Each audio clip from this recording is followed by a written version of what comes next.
Hi everyone, this is Aaron for Zollotech, and we're going to do more iPhone 4 tips, and today we're going to cover Photos, or the camera app on the iPhone 4.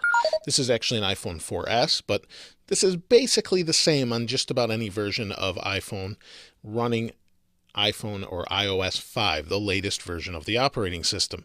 So let's go ahead and go to the camera, but before we do that, let me show you another way to access the camera.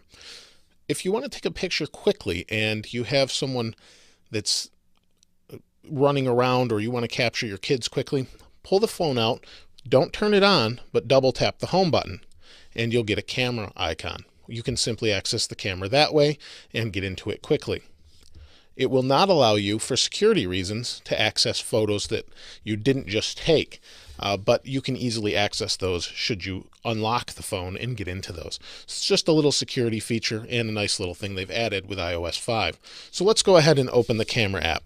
Here's the camera. Tap and open this. And you can see I'm going to turn it into landscape. This is portrait. This is landscape. And landscape mode I think works a little bit better for photos. It's easier to hold and feels more like a camera when you're doing that. So as you can see, we have some options across the top. We have auto options and this little camera with the arrows around it. If we hit auto, this means auto flash, on, off. Most people are pretty familiar with that. Under here we have options, and we have an option for grid, and the grid throws up 9 squares that you can align so you can take a better picture or photograph. On the bottom here we have HDR, and what HDR does is take 3 different photos at once. So when you hit the button to take a picture with this button here, you'll take an image or a photograph. It will take 3 different light levels or exposures of that image. It will take one that's bright, one that's not bright, and one that's in the middle, what it would normally take should you not have HDR on. And then what it does is combine them to try and make a really nice photo. Some people really like HDR photos, others don't. Some people think they're pretty unrealistic because they're bright all over the place. It's really going to be your take. Try it, but when you do take an HDR photo, it doesn't use the flash. It shuts it off by default, and it also saves 2 versions. So you have an HDR and a non-HDR photo. So it's a pretty nice feature. It's built in and worth playing around with. Over here we have this little camera with the arrows around it. We go ahead and hit that.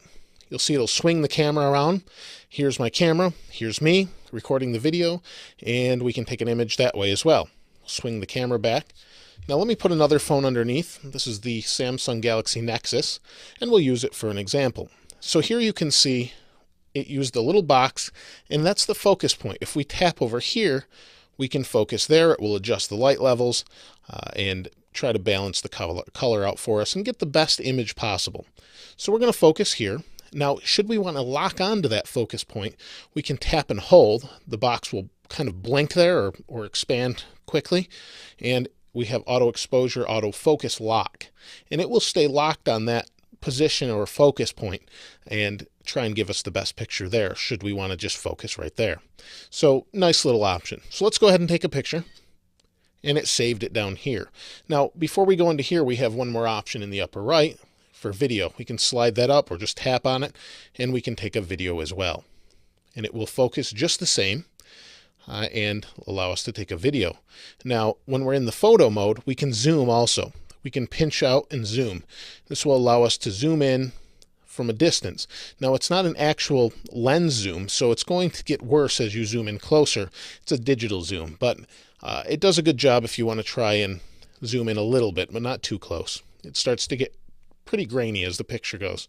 Now let's go down here where the actual image is in this bottom right corner. And you can see here's our image, and we have a bunch of options across the bottom. You can see we have the little camera button here. We have another button. This just brings us back to the camera. We have a button here, and this lets us share our photo very easily. We can email it, message it, assign it to a contact. So if we want it assigned to a brother, sister, family member, whoever, we can assign a picture of them to that contact. We can use it as a wallpaper. We can tweet it via Twitter, and we can print it out. We also have another option here to play as a slideshow. We'll play through your photos as a slideshow, really nice. Down in the bottom here, we have this option, and this lets me send the photo to an Apple TV. If you don't have an Apple TV on your home network, you won't get this option, so you won't see it. But it does allow you to do that, or any other AirPlay device, it will allow you to stream it over to it. Here we have trash. We can throw out the photo, and it asks us if we want to do that, and we can delete it. So those are the options there. We have one more option in the upper right that says Edit. And Edit does just that.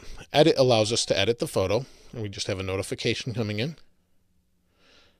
And once that gets out of the way, we'll continue here. There we go. And we have this option here. We can rotate the photo, all built right into the photo app. We can auto adjust the photo with this little magic wand. There, it just tried to fix all the auto enhance on, you can see. It tried to fix all the light levels and things to give us the best image possible. We also have a red eye reduction. That's this button here. If we hit this, should we have taken a picture of a person and it had red eyes, or they had red eyes, you can tap on that eye. It will sense that and remove the red eye. Let's go back, cancel, and back to edit. And here we can crop the image in the bottom right. So to crop it means to kind of make it what you want. So I want just that portion of the image, and I can crop it, or I can change how I want it. So here's a constrain button, and it gives us different aspect ratios. So 16:9 is kind of widescreen, kind of like the screen here looks sort of widescreen, or 4:3 or original. We can change all that if we want to.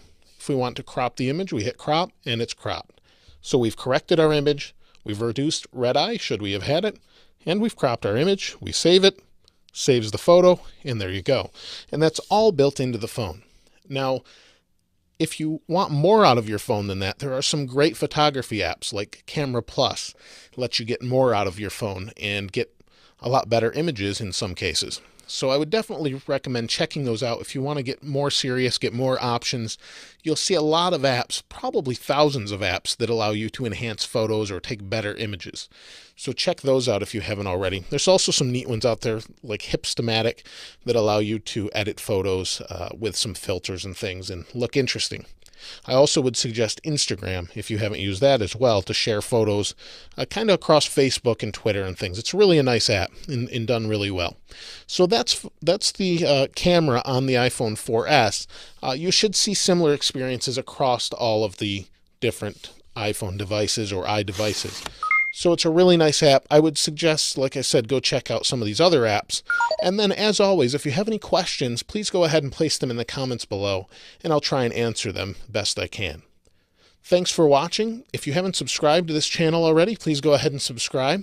This is Aaron. I'll see you next time.